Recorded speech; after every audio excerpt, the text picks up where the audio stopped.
Hello friends, जय हिंद। आज हम इस वीडियो में बात करने वाले हैं Indian navy SSR double A MR के अंदर मेडिकल एग्जाम के अंदर कितने सारे स्टेजेस होते हैं, क्या होता है टेम्पररी रिजेक्शन और क्या होता है परमानेंट रिजेक्शन। यानी कि आपको कितने टाइप के रिजेक्शन मिलते हैं, कितने टाइप के आपके मेडिकल एग्जाम होते हैं। ठीक है, इसमें बहुत सारे टाइप के मेडिकल एग्जाम होते हैं। तो जो भी लड़के Indian navy SSR double A MR के लिए प्रिपरेशन कर रहे हैं या फ्यूचर में आप उसके लिए करने के लिए देख रहे हैं, तो आपको ये वीडियो देखना बहुत ही ज़रूरी है। तो चलिए दोस्तों, ज़्यादा टाइम ना वेस्ट करते हुए वीडियो को स्टार्ट करते हैं। और मेरी आप लोगों से एक और रिक्वेस्ट है दोस्तों कि चैनल को आप सब्सक्राइब ज़रूर कीजिए और साथ ही साथ बेल नोटिफिकेशन को भी प्रेस कर लीजिए, ताकि फ्यूचर में जो भी मैं कोई वीडियो अपलोड करूं इंडियन नेवी से रिलेटेड, तो वो सारी वीडियो आप तक डायरेक्टली डिलीवर हो जाए।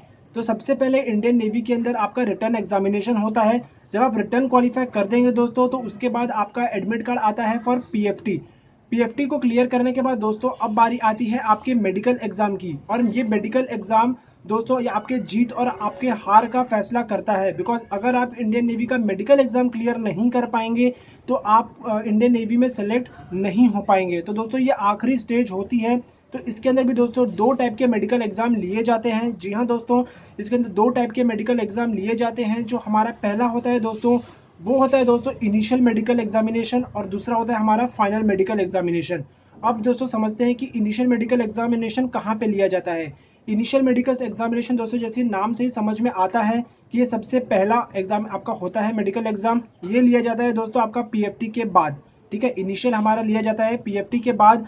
और जो हमारा फाइनल मेडिकल एग्जामिनेशन होता है दोस्तों, ये होता है आपका आईएनएस चिल्का के अंदर होता है दोस्तों। यानी कि जब आप सेलेक्ट होने जाएंगे तो आपको जब ट्रेनिंग से पहले आपको मेडिकल एग्जाम आपका देना पड़ता है दोस्तों। तो ये होता है हमारा फाइनल मेडिकल एग्जामिनेशन, जो कि लिया जाता है आईएनएस चिल्का के अंदर। ठीक है, तो अब बात करते हैं इनिशियल मेडिकल एग्जामिनेशन के अंदर।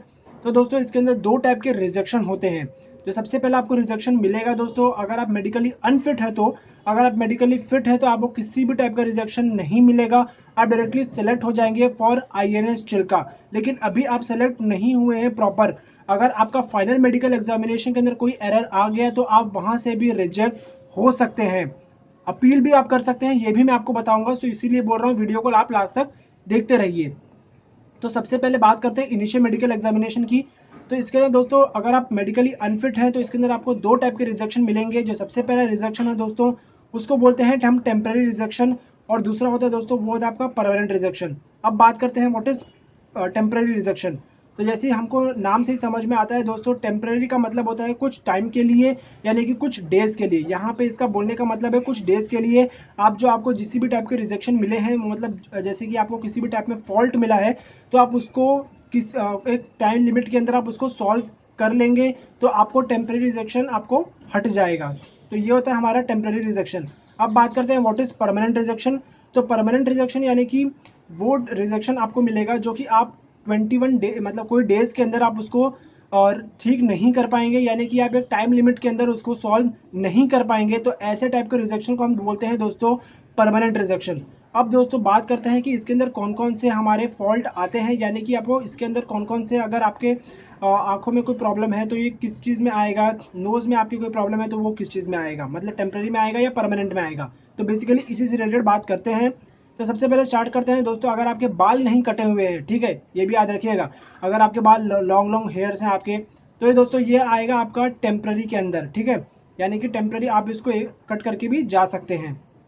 सेकेंड बात करते हैं दोस्तों आपके आईज। अगर आपको आईज से रिलेटेड प्रॉब्लम है, याद से आप एक पेन पेपर ले लीजिए और ये लिखते भी रहिए। अगर दोस्तों आपको आईज से रिलेटेड कोई प्रॉब्लम है, यानी कि आपकी जो आंखें हैं वो 6/6 नहीं है, तो ये दोस्तों आएगी आपकी परमानेंट रिजेक्शन में। और परमानेंट रिजेक्शन मतलब आपको मिल गया दोस्तों तो आपका फॉर्म रिजेक्ट हो सकता है, मतलब रिजेक्ट होने की ज़्यादा से ज़्यादा संभावना है ये दोस्तों, क्योंकि आइज आप 21 दिन मतलब कुछ टाइम लिमिट के अंदर आप उसको सॉल्व नहीं कर सकते हैं।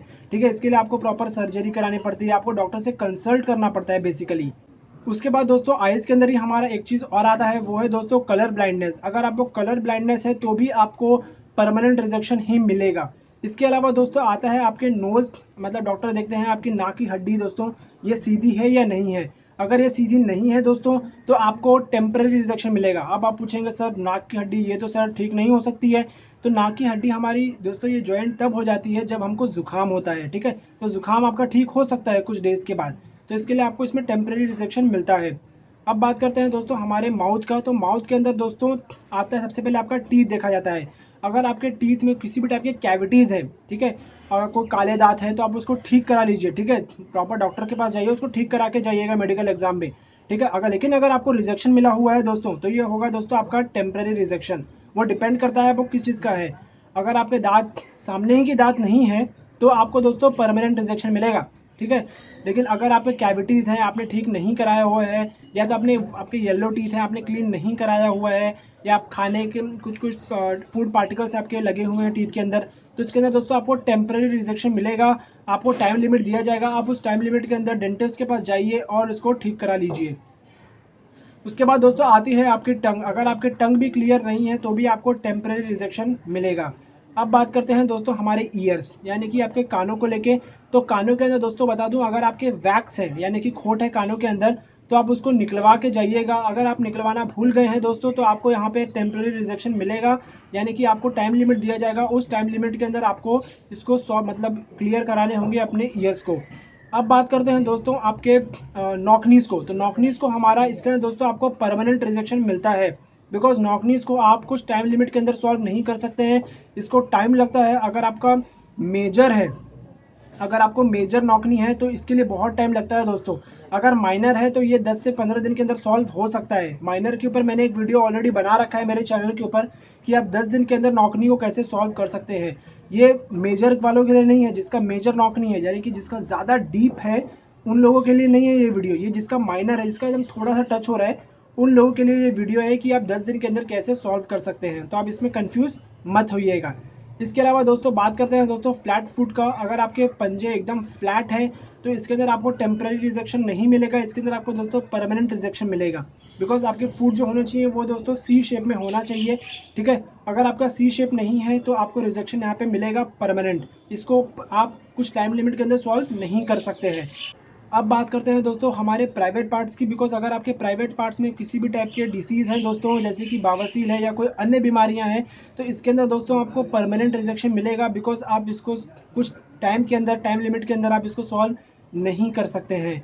तो अब बात करते हैं दोस्तों नेक्स्ट हमारे प्रॉब्लम की। वो है दोस्तों अगर आपका किसी भी टाइप के टैटूज़ हैं आपके बॉडी में, यानी कि बेसिकली आपके फ्रंट बॉडी पार्ट्स में कोई टैटू है, जैसे कि आपके फ्रंट आर्म्स पे कोई टैटू है, यहाँ पे आपके कोई टैटू है, तो इसके अंदर दोस्तों आपको परमानेंट रिजेक्शन मिलेगा, ठीक है।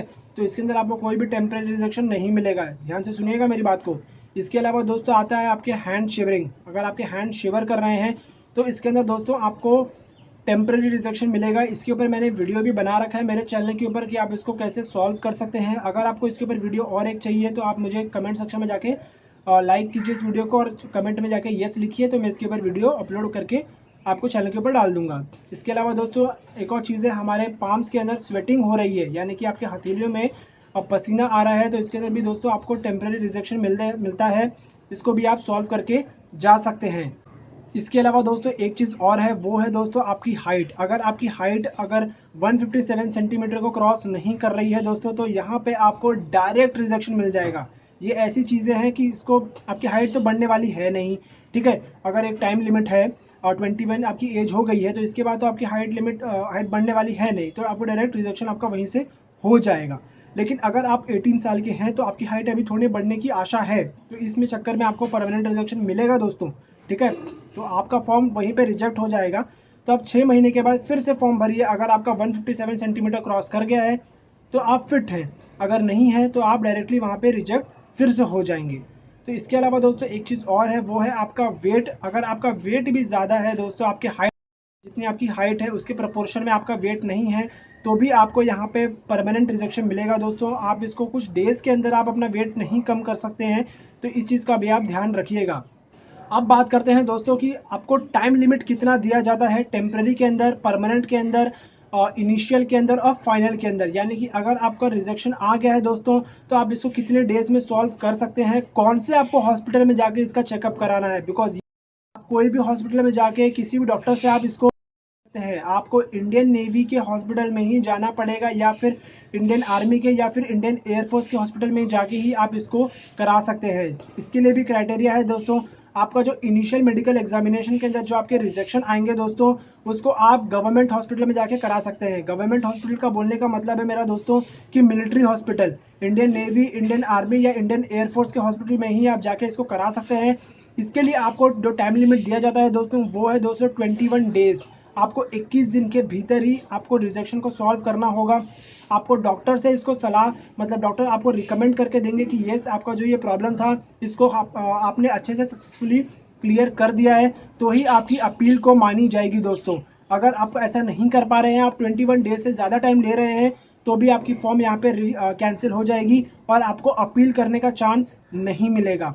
अगर आप आते हैं दोस्तों परमानेंट के अंदर, तो परमानेंट के अंदर भी दोस्तों आपको 21 डेज का टाइम लिमिट दिया जाता है। इसके अंदर भी दोस्तों आपको इंडियन नेवी, इंडियन आर्मी या इंडियन एयरफोर्स के हॉस्पिटल में जाके ही आपको इलाज कराने होंगे। स्पेशलिस्ट से आपको उस डिफेक्ट को दूर कराने होंगे। अगर आपको स्पेशलिस्ट रिकमेंड करके देता है कि आपकी मेडिकल एग्जाम क्लियर हो गई है, तो ही आपकी अपील एक्सेप्ट की जाएगी, वरना वहीं से इसको भी रिजेक्ट करा दिया जाएगा। इसके लिए दोस्तों आपको 40 रुपीज़ का एक फॉर्म भी भरना होता है। ये आपको वहीं पे मिलेगा, आपके सेंटर पे मिलेगा, या तो आप उसे आपके वेबसाइट, ऑनलाइन जो इंडियन नेवी की वेबसाइट है उस पर भी जाके आप उसको डाउनलोड कर सकते हैं। अब बात करते हैं दोस्तों, अगर आपने आपका मेडिकल एग्जाम क्लियर कर दिया है, इनिशियल मेडिकल एग्जामिनेशन आपका क्लियर हो गया है, ठीक है, जो आपका सेंटर पे मेडिकल एग्जाम होता है वो आपने क्लियर कर दिया है, तो जब आप जाएंगे INS चिल्का में दोस्तों, जिस दिन आप रिपोर्ट करेंगे उसके बाद आपका स्टार्ट होता है वहाँ पर मेडिकल एग्जाम, और उस मेडिकल एग्जाम को बोलते हैं दोस्तों फाइनल मेडिकल एग्जामिनेशन। यहाँ पे दोस्तों आपको कोई टेम्पररी रिजेक्शन नहीं मिलता है, कोई परमानेंट रिजेक्शन नहीं मिलता है, ठीक है। अगर आपका यहाँ पे कोई डिफेक्ट आया दोस्तों, ठीक है, ध्यान से सुनिएगा, अगर आपका यहाँ पर कोई भी टाइप का डिफेक्ट आ रहा है आपके बॉडी पार्ट्स के अंदर, तो यहाँ पे आपको अपील तो आप कर सकते हैं, ठीक है। इसके अंदर आपके पास 21 डेज का टाइम लिमिट होगा, यानी कि आपको सेंटर तो छोड़ देना होगा, INS चिल्का से आपको बाहर जाना होगा, ठीक है। इसके अंदर आपको 21 डेज की टाइम लिमिट दी जाएगी दोस्तों। आप 21 डेज के अंदर अपने जो भी आपके जिस भी बॉडी पार्ट में रिजेक्शन आया है दोस्तों, उसको आप दूर कर सकते हैं। तो इसके लिए आपको सिर्फ एक ही हॉस्पिटल में जाना होगा, ध्यान से सुनिएगा। इसके लिए आपको सिर्फ एक ही हॉस्पिटल्स में आपको जाके अपना इलाज कराना होगा। जो भी बॉडी पार्ट्स का आपको रिजेक्शन मिला है दोस्तों, वहाँ पे स्पेशलिस्ट के पास जाके आपको इसको दूर करना होगा। और उस हॉस्पिटल का नाम है दोस्तों INHS कल्याणी, जो कि है विशाखापट्टनम के अंदर। तो यही एक हॉस्पिटल है जहाँ पे अगर आप INS चिल्कास के फाइनल मेडिकल एग्जाम से अगर आपको बाहर किया जाता है, तो अब यहाँ पे ही जाके अपील कर सकते हैं। यहाँ पे आपको स्पेशलिस्ट के द्वारा आपको एग्जामिन किया जाएगा, जो भी बॉडी पार्ट्स में आपकी रिजेक्शन आया है। उसके बाद आपको, अगर आप उसको सॉल्व कर ले रहे हैं, तो वहाँ पे स्पेशलिस्ट आपको एक रिकमेंडेशन लेटर बना के देगा, और उसको आपको सबमिट करना होगा दोस्तों INS चिल्का के अंदर। तो यहाँ पे आपकी जो टाइम लिमिट दिया जाता है वो है दोस्तों 21 डेज का। आपको 21 डेज के भीतर ही इसको सॉल्व करना होगा। अगर आप 21 डेज से कोई टाइम लिमिट ज़्यादा ले रहे हैं, तो आपकी फॉर्म रिजेक्ट हो जाएगा। हाँ, सुना जाता है अगर आपका जेन्युइन रीज़न हुआ कि आपका कुछ विपदा आ गई, नेचुरल डिजास्टर हो गया दोस्तों, जैसे कि आप ट्रेन से आ रहे हैं और अगर ट्रेन बंद हो गई है किसी भी नेचुरल कैलामिटीज़ की वजह से, तो हाँ, इस चक्कर में आपकी बातें सुनी जाएंगी दोस्तों।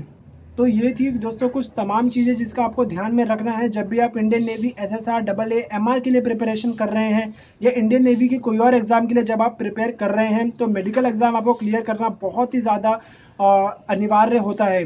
तो आई होप आपको सारी डिटेल्स क्लियर हो गई होंगी। अगर आपके मन में कोई डाउट है, आप मुझसे कुछ पूछना चाहते हैं, कुछ सजेशन मांगना चाहते हैं, तो आप कमेंट सेक्शन में जाकर अपने डाउट को मुझसे लिख सकते हैं। तो चलिए दोस्तों, आज की वीडियो में इतना ही। मिलते हैं कोई ऐसी नई इन्फॉर्मेटिव वीडियो के साथ अगले वीडियो में। तब तक के लिए मुझे दीजिए इजाज़त।